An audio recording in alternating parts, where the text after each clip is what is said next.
Los Angeles এবং দক্ষিণ ক্যালিফোর্নিয়ার বিস্তীর্ণ এলাকায় ভয়াবহ দাবানল এক চরম পরিস্থিতির সৃষ্টি করেছে।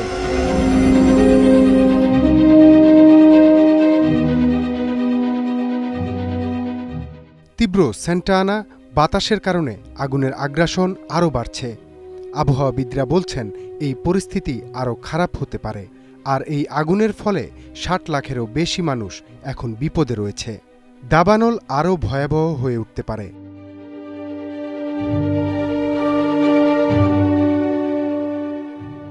বিশেষ করে লস অ্যাঞ্জেলেসের পাশাপাশি আনাহেইম, রিভারসাইড, সান বার্নার্ডিনো এবং অক্সনার্ড সহ দক্ষিণ ক্যালিফোর্নিয়ার আরও বেশ কিছু শহর বিপজ্জনক হয়ে পড়েছে।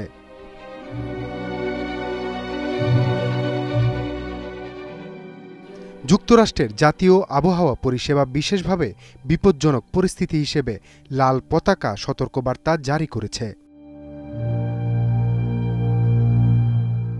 লস অ্যাঞ্জেলেসের কিছু অংশ এবং ভেঞ্চুরাতে সতর্কতা বাড়ানো হয়েছে। দাবানল থেকে ছড়িয়ে পড়া ধোঁয়া এবং ছাইয়ের কারণে স্থানীয় বাসিন্দাদের স্বাস্থ্য ঝুঁকি থেকে রক্ষা করতে মাস্ক পরার পরামর্শ দেওয়া হচ্ছে। স্যান্টা আনা বাতাস ক্রমেই শক্তিশালী হয়ে উঠছে। শহরের পার্বত্য এলাকায় বাতাসের গতিবেগ ঘণ্টায় ৭০ মাইল হতে পারে, যা হারিকেনের মতো শক্তি ধারণ করতে পারে।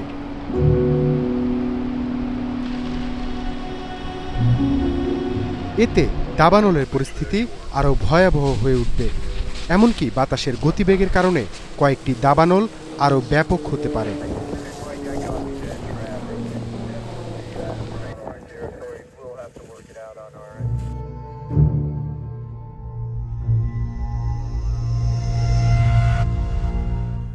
দমকল কর্মীরা এখনও পরিস্থিতি মোকাবেলার জন্য সর্বোচ্চ চেষ্টা চালিয়ে যাচ্ছেন।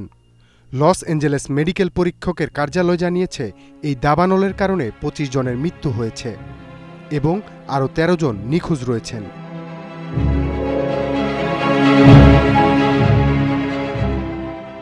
বিবিসি জানিয়েছে ইটন দাবানলে সবচেয়ে বেশি মানুষ মারা গেছেন। এই আগুনের প্রভাবে শহরের উত্তরে ১৪,০০০ একরেরও বেশি জায়গা পুড়ে গেছে।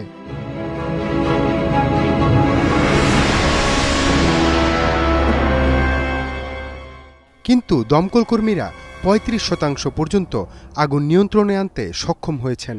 পেলিসেডস এলাকায় আগুনের ধ্বংসাবশেষের মধ্যে এখনও পুনর্বাসনের কাজ চলছে।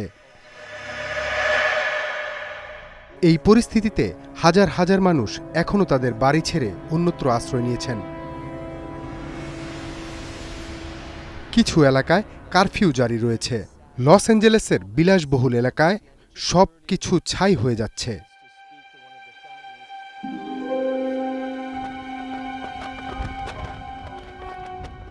লস অ্যাঞ্জেলেসের মেয়র কারেন বাস এই দৃশ্যকে অকল্পনীয় বলে বর্ণনা করেছেন।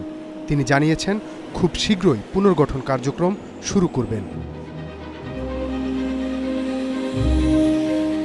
সারাহ কিথ লুকাস বলেছেন, স্যান্টা আনা বাতাসের প্রভাবে এবং কম আর্দ্রতার কারণে এই সংকট সৃষ্টি হয়েছে। প্রধান উদ্বেগ হচ্ছে আগুনের বিস্তার এবং দাবানল নিয়ন্ত্রণে আনার লড়াই।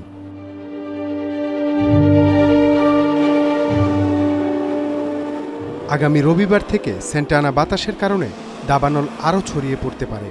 এজন্য কর্মকর্তারা এখনই প্রস্তুতি নিতে সতর্ক করছেন।